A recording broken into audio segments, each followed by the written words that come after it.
gente querida que nos sigue y sospecha con nosotros. Estamos de regreso con ustedes después de un receso obligado debido a condiciones de salud de un miembro de nuestro equipo.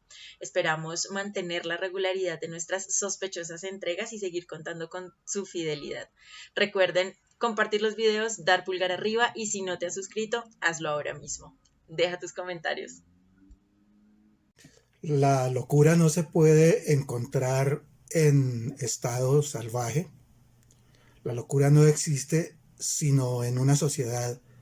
Ella no existe por fuera de las formas de la sensibilidad que la aíslan y de las formas de repulsión que la excluyen o capturan. Michel Foucault. Lo que verdaderamente hay que hacer trizas son los paradigmas de autoritarismo, verticalidad y poder. José Luis Vélez, quien les habla. La sociedad disciplinaria se caracteriza porque el régimen encargado de producir la verdad se constituye a través de una red de dispositivos que producen y regulan tanto costumbres como hábitos y prácticas sociales. Sociedad disciplinaria y sociedad de control. Para Michel Foucault, el filósofo, historiador, sociólogo y psicólogo francés, nacido en Poitiers el 15 de octubre de 1926 y fallecido el 25 de junio de 1984 en París, es en la Europa de finales del siglo XVIII y principios del siglo XIX donde se constituye una nueva sociedad, la sociedad disciplinaria, y aunque la disciplina se convierte en la forma más difundida de dominación, ya existían otras formas de ejercicio de la misma. La esclavitud, instalada sobre una apropiación de los cuerpos. La domesticidad, fundada a partir de una relación de dominación constante, global, masiva, no analítica y limitada, y establecida bajo la forma de la voluntad singular del amo y su capricho. La del vasallaje, a través de una relación de sumisión en extremo codificada, abro comillas, que atañe menos a las operaciones del cuerpo que a los productos del trabajo y a las marcas rituales del vasallaje, cierro. La del ascetismo o las de tipo monástico, que se conforman para garantizar privaciones y aunque implica la obediencia a otros, su objetivo es el de aumentar el dominio de cada cual sobre su propio cuerpo. Escribe la historia de la locura, que como todos sus libros busca una finalidad, y en este busca sacar a la razón de su lugar de privilegio para cuestionarla y demostrar que fue instaurada para dominar a los hombres, pues a la razón nada la cuestiona más que la locura. La primera necesita de la segunda para validarse, ocultándola, ya que es su antítesis, su negación. No la admite aunque es parte de ella. El mundo en el que vivimos y que se nos muestra como racional genera la locura. Durante la época en que Foucault escribe su libro, considerada como clásica, 1961, la figura del manicomio ocupa un lugar importantísimo. Es el sitio en el que la sociedad racional aísla a los locos para no verlos y continuar con su andar racional y organizado a pesar de todos los traumas y contratiempos que lo caracterizan, siendo además la sociedad francesa la que gobernaba la mente de Foucault, muy disciplinaria y organizada, finalmente sociedad del primer mundo. Es una sociedad racional hecha para dominar a los hombres y para conseguirlo la razón debe apartar a la locura, convirtiéndose así el manicomio en el lugar de enorme importancia, pues resulta fundamental para que la razón aparte de sí lo que es diferente a ella para poder afirmarse, puesto que la locura se convierte en su mayor cuestionamiento. Entonces, los locos al manicomio, donde no puedan ser vistos. En otro de sus grandes libros, Vigilar y Castigar, analiza el tema de la delincuencia. La sociedad civil debe ser organizada, transparente, en la que todos podamos vivir, pues como lo manifiesta Thomas Hobbes, siglo XVIII, en su libro El Leviatán, los hombres librados a sus propios instintos librarán a su vez una guerra de todos contra todos. El hombre es el lobo del hombre. Por tanto, el Estado, Leviatán, será el encargado de armonizar esa guerra y todos le cederán su voluntad para que éste organice su sociedad. Ella, a su vez, para lograrlo, necesita las cárceles. Así los locos se amontonarán en los manicomios y los delincuentes en las cárceles.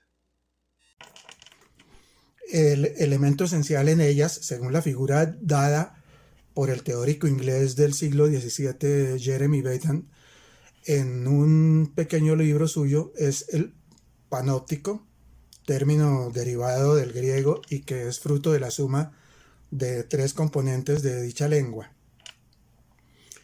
Pan, que puede traducirse como todo, el sustantivo optis, que equivale a vista, y el sufijo ticos, que se emplea para indicar relativo a.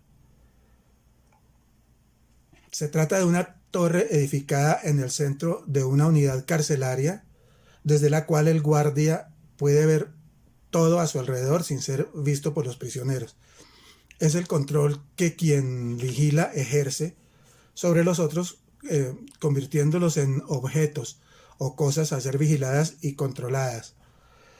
Son vistos sin poder ver a quien los controla y vigila. Son vistos, pero no pueden ver a quien los ve. Así es el poder de la razón que desarrolla las ciencias humanas, no para conocer al hombre, sino para conocerlo y dominarlo. Entonces, el poder tiene el poder de imponer la verdad, su verdad, impuesta a través de las mencionadas y de otras instituciones, familia, escuela, fábrica, hospital, etcétera, que permitieron disciplinar las conductas de los sujetos bajo un orden establecido para alcanzar el progreso social, considerando como transgresor a quien no acata las órdenes impuestas por la sociedad y haciéndolo merecedor de un castigo. La cárcel o el manicomio, según sea considerada la desviación de su conducta. Hay que actuar en consecuencia según lo esperado. El panóptico funciona así no solo en sitios de reclusión, sino en todos los ámbitos en los que se nos ve, pero no podemos ver a quien nos ve. Pero es como el ojo que todo lo ve, o el concepto del, abro comillas, Gran Hermano, un libro de 1984, que trata sobre todas las formas de domesticar la conducta, tema del que nos ocuparemos en próxima y sospechosa entrega. Nuestra sospechosa posmodernidad y nuestra sociedad disciplinada. Esclavitud, domesticidad, vasallaje, ascetismo. Objeto de todas las formas de dominación citadas han sido las distintas sociedades a lo largo de la historia, sin que en la mayoría de los casos se hayan logrado escapar del todo a las distintas maneras de domesticar las conductas. Algunas de ellas, si no todas, mantienen su vigencia de manera soterrada o abierta y el poder oculto detrás sigue imponiéndose a través de los miedos que infunde y con los que manipula a los pueblos para mantenerse, sometiéndolos permanentemente a su voluntad. Las religiones y sus representantes, sacerdotes, pastores, imanes, etcétera, han ejercido un permanente dominio, una especie de esclavitud sobre las personas, adueñándose ya no de sus cuerpos, sino de sus mentes y convirtiéndolos en sus vasallos, como lo hacían los señores feudales que, a cambio de protección, les exigían el pago de cierta clase de tributos. Ahora son diezmos y la protección que reciben gracias al miedo al demonio o demonios, según la doctrina, es mantenerlos a salvo de ellos.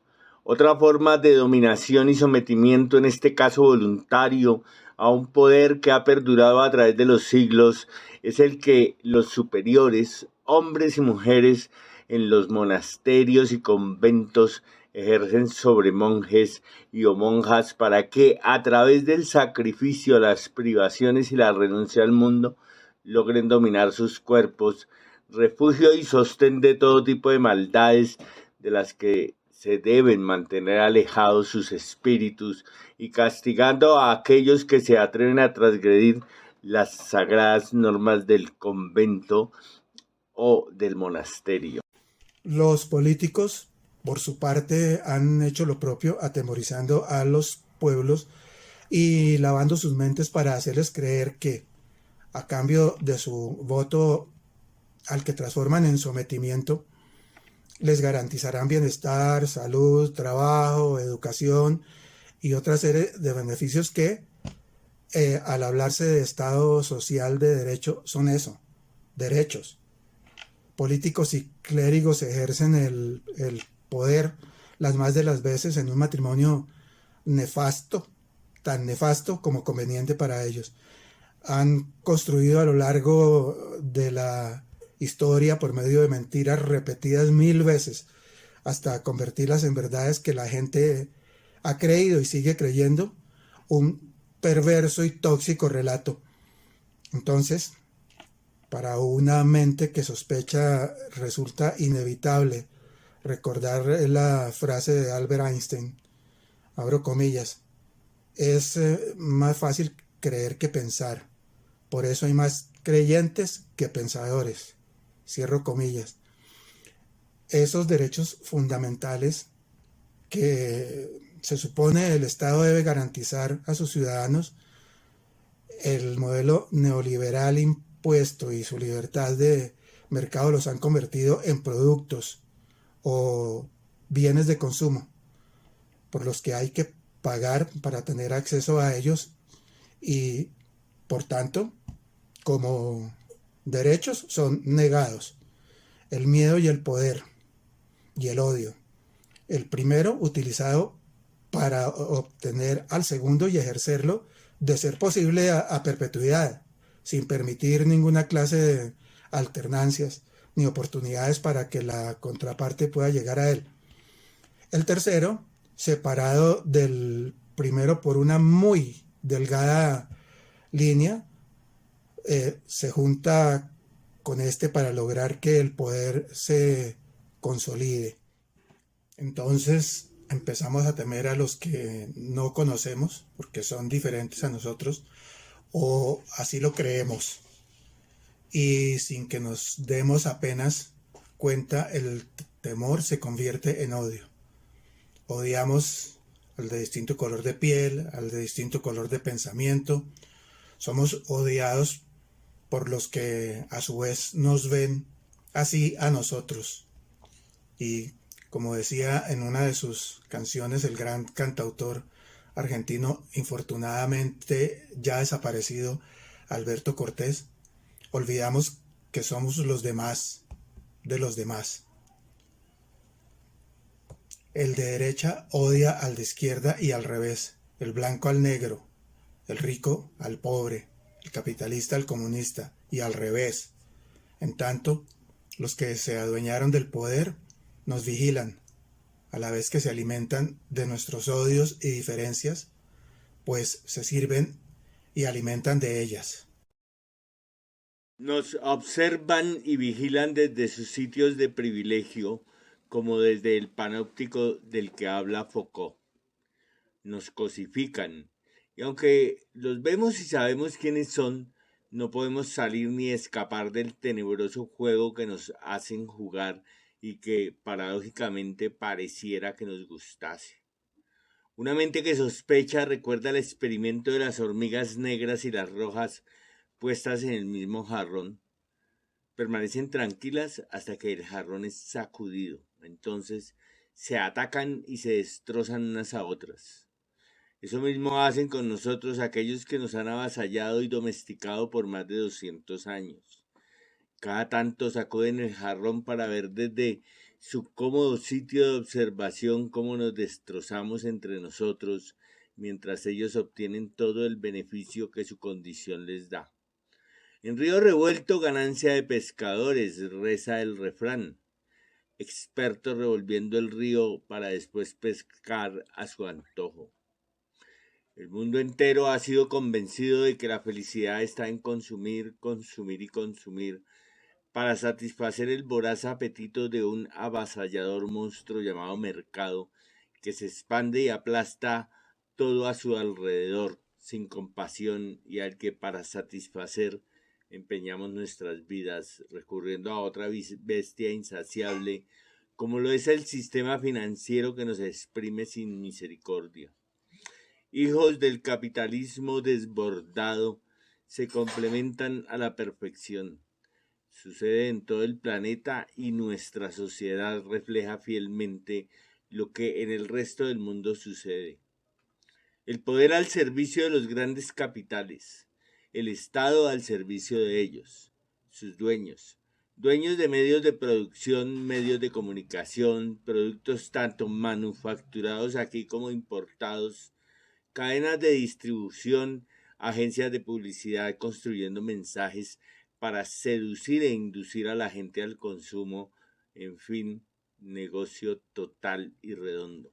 Les ha asegurado este ya casi eterno statu quo, mientras la distancia entre esos pocos poseedores de casi el todo y la inmensa mayoría poseedora de lo poco que ellos no han acaparado continúa acrecentándose. Vientos de cambio parecen haber empezado a soplar en nuestra castigada patria.